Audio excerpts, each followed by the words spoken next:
باللہ من الشیطان الرجیم بسم اللہ الرحمن الرحیم۔ طالبات السلام علیکم۔ طالبات، جیسا کہ آپ لوگ جانتے ہو کہ ہم نے نسیم حجازی کا لکھا ہوا یہ جو ناول ہے پہلی فتح اسے پڑھنا شروع کیا تھا، جس میں ہم یہاں تک ہمارے دو آخری پیراگراف رہ گئے تھے، جس میں وہ جو دشمن ہے وہ اپنے قلعے کو دفاعی چوکی بنا کر محمد بن قاسم کی فوج پر بار بار حملہ کرتے ہیں، جس سے محمد بن قاسم کی فوج جو ہے وہ بکھر جاتی ہے۔ تو اس صورتحال سے نمٹنے کے لیے محمد بن قاسم جو ہے وہ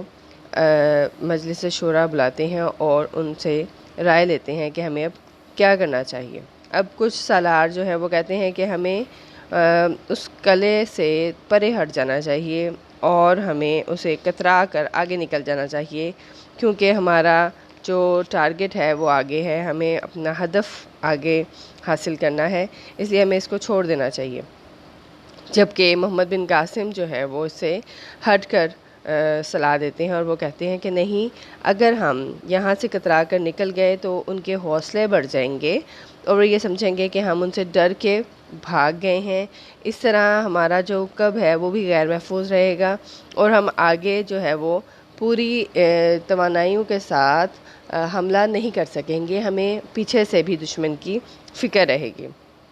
اس لیے وہ کہتے ہیں کہ میں یہ چاہتا ہوں کہ ہم میں سے کچھ لوگ جو ہیں 400-500 کا لشکر وہ میرے ساتھ آ جائے اور ہم جو ہے پہلے اس قلعے کو فتح کریں تاکہ ہمارا عقب جو ہے وہ محفوظ ہو جائے، اور پھر ہم جو باقی لوگ ہیں وہ اپنی پیش قدمی جاری رکھیں، اور جیسے ہی قلعہ فتح ہوگا ان تک خبر پہنچ جائے گی اور ہم آپ سے آ ملیں گے۔ اگر کوئی اور معاملہ ہو جاتا ہے تو پھر آپ لوگوں کے لیے ضروری ہوگا کہ آپ واپس قلعے میں پہنچیں۔ اب جب محمد بن قاسم یہ کہتے ہیں کہ میں 500 سپاہیوں کو لے کر، اور وہ بھی پیدل چلنے والے سپاہی میرے ساتھ آئیں تاکہ ہم جو ہے وہ دشمن کا چھپ کر اور بہادری سے ان کا مقابلہ کر سکیں، کیونکہ شتر سوار اور گھوڑوں کی موجودگی ان کے لیے پریشانی کا باعث تھی۔ جب وہ ان پر تیر برسائے جاتے تھے تو گھوڑے اور شتر یعنی اونٹ جو ہیں انہیں بار بار ان کے گروہ کو منظم کرنا مشکل ہو جاتا تھا۔ تو بوڑھا سالار جو ہیں وہ یہ مشورہ دیتے ہیں کہ میں جانتا ہوں کہ آپ نے جو کہا وہ ٹھیک ہوگا، لیکن ہم یہ چاہتے ہیں کہ آپ فوج کے ساتھ رہیں، یہاں پر سپاہیوں کو آپ حملے کے لیے بھیج دیں لیکن آپ خود فوج کے ساتھ رہیں، کیونکہ ایک سالار جو ہے وہ فوج کا آخری سہارا ہوتا ہے، اور وہ جب تک فوج کے ساتھ رہتا ہے فوج جو ہے وہ بہادری کا مظاہرہ کرتی ہے اور ہمت سے لڑتی ہے۔ اب محمد بن قاسم وہاں پر ایک تاریخی جملہ بولتے ہیں، وہ کیا کہتے ہیں کہ ایرانیوں کو اپنے زبردست لشکر کے باوجود اس لیے شکست ہوئی کہ انہوں نے اپنی طاقت سے زیادہ رستم کی شخصیت سے امیدیں وابستہ کیں۔ اب یہ جو رستم تھا یہ ایرانیوں کا سپہ سالار تھا، ٹھیک ہے؟ تو وہ کہتے ہیں کہ آپ لوگوں نے ان کو جو ہے وہ صرف اس لیے وہ جو ہے وہ ہار گئے تھے، انہوں نے اپنی ہمت چھوڑ دی تھی، کیونکہ انہیں تمام تر جو توقعات تھیں وہ اپنے سپہ سالار سے تھیں، ٹھیک ہے؟ انہوں نے اپنی طاقت پر بھروسہ کرنے کی بجائے رستم کی شخصیت سے امیدیں وابستہ کر لیں۔ تو جب لڑائی کے دوران رستم مارا گیا تو ایرانیوں کو اس کی ذات سے جو امیدیں تھیں وہ ٹوٹ گئیں، ٹھیک ہے؟ اور اس شکستہ دلی نے بہت بڑی فوج کو بزدل بنا دیا، اور مسلمانوں کی چھوٹی سی فوج کا مقابلہ کرنے کی بجائے وہ میدان جنگ سے بھاگ نکلے۔ اب وہ کہتے ہیں لیکن ہماری تاریخ میں آپ کو کوئی ایسا واقعہ نہیں ملے گا۔ پھر وہ ہماری تاریخ سے حضرت سعد بن وقاص کی مثال دیتے ہوئے کہتے ہیں کہ جب حضرت سعد بن وقاص جو ہے وہ جنگ میں زخمی ہو گئے اور وہ لڑنے کے بھی قابل نہیں رہے تو وہ جنگ سے الگ ہو کر بیٹھ گئے، وہ بھی سپہ سالار تھے، لیکن مسلمان ان کی خود اعتمادی کا کیا عالم تھا کہ وہ انہیں اپنے سپہ سالار کے جنگ میں نہ لڑنے کا احساس تک نہیں ہوا تھا۔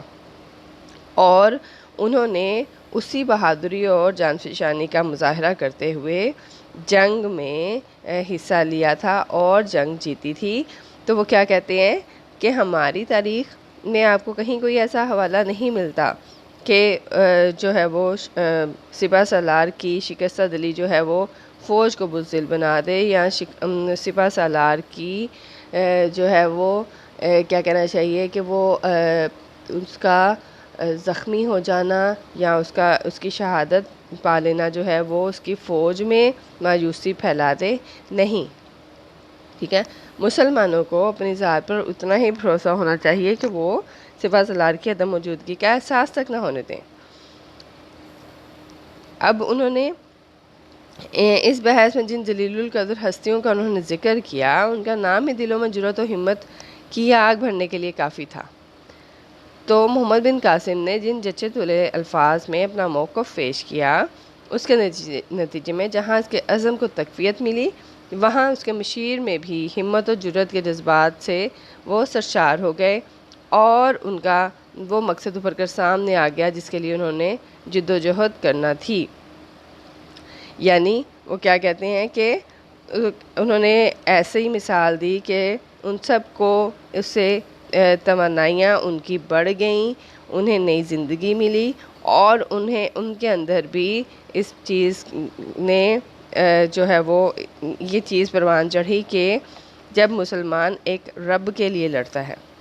اپنے سپہ سالار کے لیے نہیں لڑتا، ٹھیک ہے، وہ حق کے لیے جو ہے اس کی جنگ حق کے لیے ہے، وہ باطل کے خلاف ہے، اور وہ اپنے بہادروں کی جان کی بازی لگانے کے بجائے جو انہیں جان کی بازی لگانے کی ترغیب دیتا ہے، جبکہ جو وہ کہتے ہیں کہ اگر اس قلعے کو فتح کرنا اتنا اہم نہ ہوتا تو میں یہ مہم کسی اور کے سپرد کر دیتا۔ اب اس مہم کا خطرہ اور اس کی اہمیت اس بات کا تقاضا کرتی ہیں کہ میں خود اس کی رہنمائی کروں۔ تو زبیر کیا کہتے ہیں کہ میں آپ کے ساتھ چلنا چاہتا ہوں۔ محمد بن قاسم نے جواب دیا، نہیں، میں ایک قلعہ فتح کرنے کے لیے 2 دماغوں کی ضرورت نہیں سمجھتا، میری حاضری میں تمہارا فوج کے ساتھ رہنا ضروری ہے، میں اپنی جگہ محمد بن ہارون کو مقرر کرتا ہوں اور تم اس کے نائب ہو۔ ٹھیک ہے، وہ کہتے ہیں کہ